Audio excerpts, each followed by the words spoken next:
Anything? Well, the one caveat with our project is that one of the two main characters died 4 years into the project, so we had to sort of, wonder what we were making the film about, and there are many suggestions from our fellow filmmakers. Well, it's a story about the recovery of the theater company and how the surviving partner of the theater company, it was a husband-wife team, 2 directors, was going to return. And that wasn't even clear to us that that was even going to happen. And I looked into my heart and Nancy looked into her heart, and we looked at each other and said, what is this film about? What inspired us? What was the seed that made us go forward? Say, yes, we want to invest some time on this. And it was about the kids.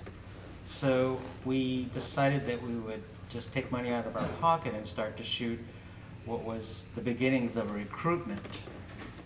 And from that was the birth of the new footage that we were starting to shoot. And we discovered a new central figure and a subject matter that we had never intended to shoot. And most of these teenagers are immigrant teens from Latin America, Asia, Russia, everywhere in the world that have migrated to Chicago. And it was meant to be an immigration story. But this young Bolivian teenager told her story of child sexual abuse. And that spoke so loud to our hearts that we saw a new focus. And it just took new ground, and with that we scrambled to continue shooting, always just weeks ahead of getting funding. And we had 20 funders in our project, from foundations, grants, humanities councils, etc. And we were always sort of like stretching ourselves to make it happen.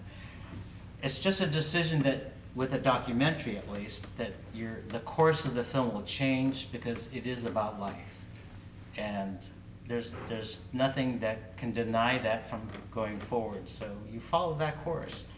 I think with a dramatic film, it would be difficult if your lead actor or actress was not available halfway through the shoot. I don't know what would happen. They made it work for Batman. There you go. They made it work for Batman. No, I mean, I guess he had one scene to shoot or something. That's a terrible. Sorry.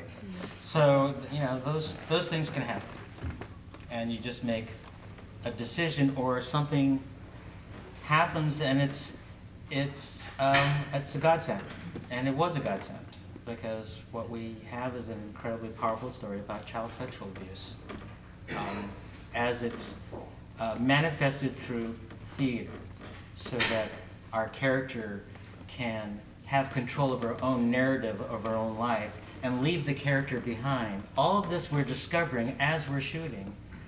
And as we're editing, it's like, oh my God, this is so incredible. She has transformed, and art has made her transformed, that she can now claim her own life and leave the character that she was behind.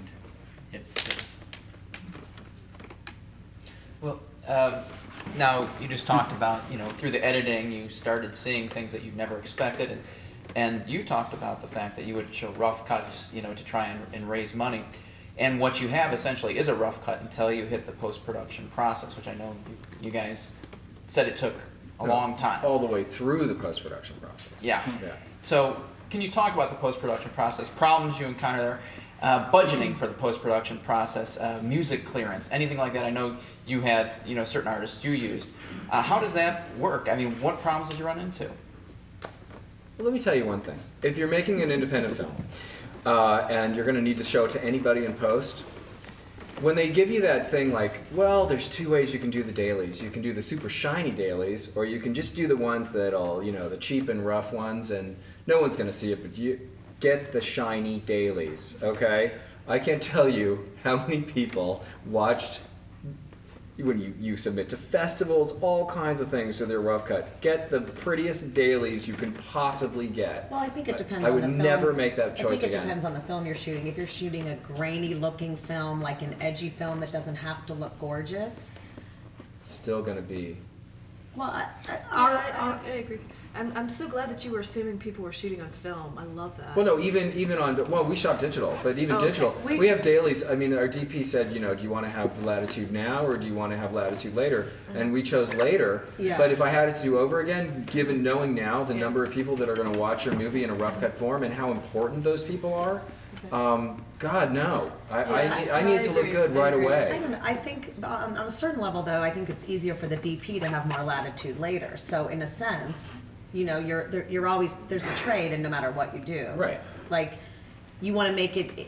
I think we were thinking, oh, we'll do it cheap now, because also you're thinking, okay, this also speaks to whatever you try to save up front generally comes and gets you on the back end anyway. Like you have to just have you have to kind of think of everything at the beginning and think whatever you think you're saving at the beginning, you have to have somebody on your team, whether it's a producer that's got a lot of post experience or your post-production supervisor, really advising you for everything that you think you're going to save up front, you might end up paying for later. Sometimes we paid for it in money, and other times we paid for it when we were giving it to festivals or to investors or someone to see, and they were just underwhelmed. Because people say they can watch a rough cut. People say, oh, we can watch it before it's got all the bells and whistles. The thing is, they say that, very few people can actually do that. They watch your movie once and they kind of form an opinion. It's kind of like when you give your script to someone. Make sure that that script is in the best shape it can be, because you might not get someone to read it twice. You may not get someone to watch your movie twice. So it's all those things that you have to think about, like post-production.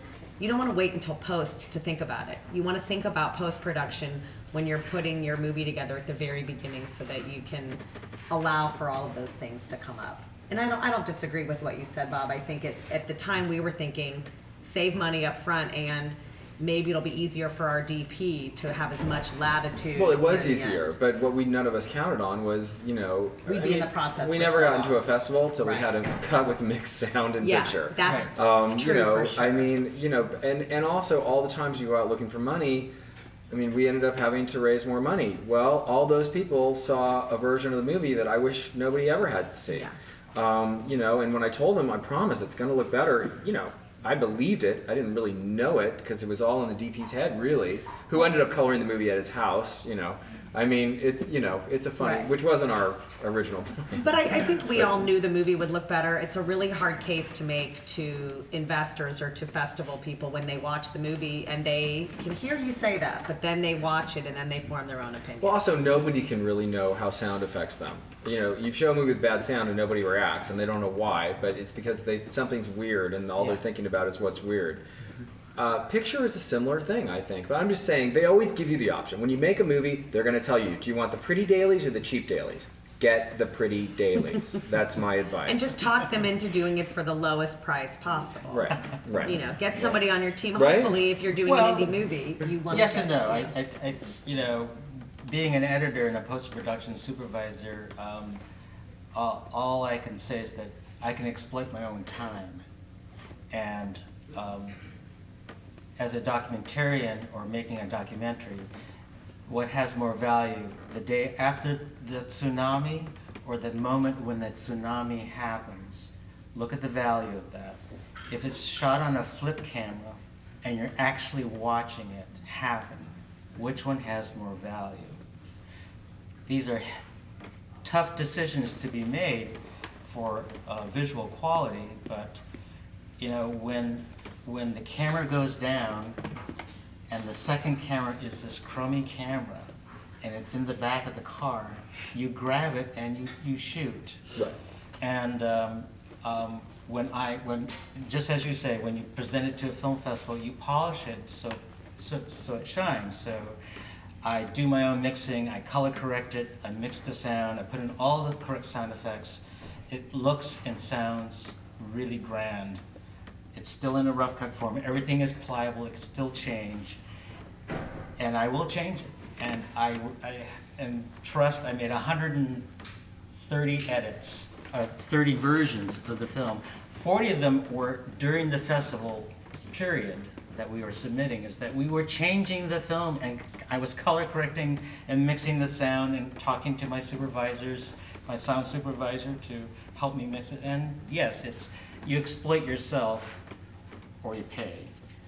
Unfortunately, you may have to pay someone to do that. No, but you it's you you. present because no matter how sophisticated someone is, and I'll repeat what you say, they can't tell a rough cut from a fine exhibition print, and they think they do. So.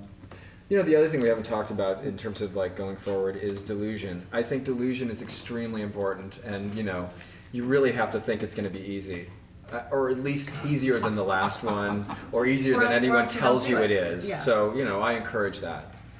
Yeah, you'll find out soon enough Yeah, that you know. it's true. Yeah. Anything to add?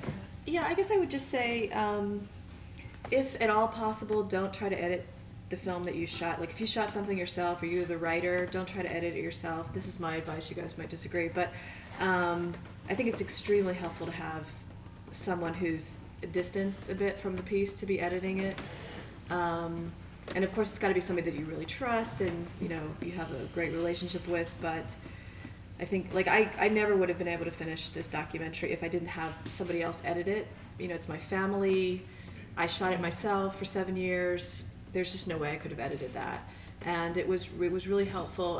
My editor's name is Frederic Moffett, and he started editing it after about 5 years of shooting. So, so he was editing at the same time that I was still shooting the last part of it, and so he would actually come to me with, you know, he'd make an edit and then we'd look at it together, and then we would discuss, okay, I want you to go back to Pennsylvania, and I want you to shoot this, this, and this. So I'd actually go to Pennsylvania with like a shot list of, you know, what I wanted to make. And I think that that's totally okay with documentary. Like for me, I don't think that documentary and fiction film are that different. And I think that in Eleanor and the Timekeeper, there's a lot of things that were staged for the camera. They're characteristic events that happened, that I know happen every day in their lives, and I'm totally fine with asking them to do that characteristic event for the camera. Reenactments have become more allowable in the documentary genre. Yeah, for well, sure. I mean, Yeah. they were the very, you know, Nanook of the North was all reenactment, Yeah. so. Exactly. It's yeah, always been the there. first landmark, you know. Yeah. So, anyway, yeah, I would say if you can, find someone that you trust to edit the piece for you, and I agree very much with what you said about starting in pre-production, thinking about your whole trajectory of what format you're going to finish this film on, what format should I be shooting right now in order to get to this format at the end, because I think it's really complicated right now. There's so many formats out there, and especially if you're working on a low budget piece, so you don't have access to like a red HD camera or something, and you're shooting on all these other different formats. You got to think about, okay, what are festivals showing now? I think Sundance like showed their last 16mm film this year or something, and you know, because I shoot on 16. This documentary, Eleanor and the Timekeeper, was shot on 16mm film, and you know, I really questioned, should I actually finish it on 16? Because no one's screening 16 anymore. Is that true? Because I still have friends that shoot 16. Good for them, yeah. Well, I mean, I think for certain films, it still really works. Like, there's a Yes, reason why yeah. I think people respond to 16 I do in too, certain venues. but I think to actually finish, I didn't finish the film on 16, I finished on digital beta because there's just not that many festivals that show 16 anymore. And every festival And- shows digital. But 16th Yeah. transferred to tape looks fantastic. Yeah, Right. film in any form Yeah. transferred to tape always looks better than just tape to Although tape. you get a lot more takes on digital, I gotta tell you. it's But it takes a lot more time to light, I you know, think, or when different time When to we light. shot Psycho Beach Party, if you watch Psycho Beach Party, there are so many scenes in Psycho Beach Party with no edits. Like they're it's everybody's first movie. When on film is full of long takes because you think the producers are like, you don't need coverage on this, it looks great, and you're like, oh yeah, I don't need coverage. And then you get in the editing room, and especially if you have a comedy, I mean, there are scenes in Psycho Beach Party, if I had a cutaway, I could make the audience scream because they're funny, but you know, there's the camera just right there, and you know, I mean, but also we shot 10 pages the last day of both these movies, 10 pages. Which is a crazy amount of stuff, but it's what the last day is, and when you're shooting 10 pages and you have good actors, you know, You just put the camera there, and maybe you have a dolly, usually a dolly, probably going towards them, and you know, Ration. keep the energy alive, and make sure you love every second of it, because there is no getting out of it. Yeah. Yeah.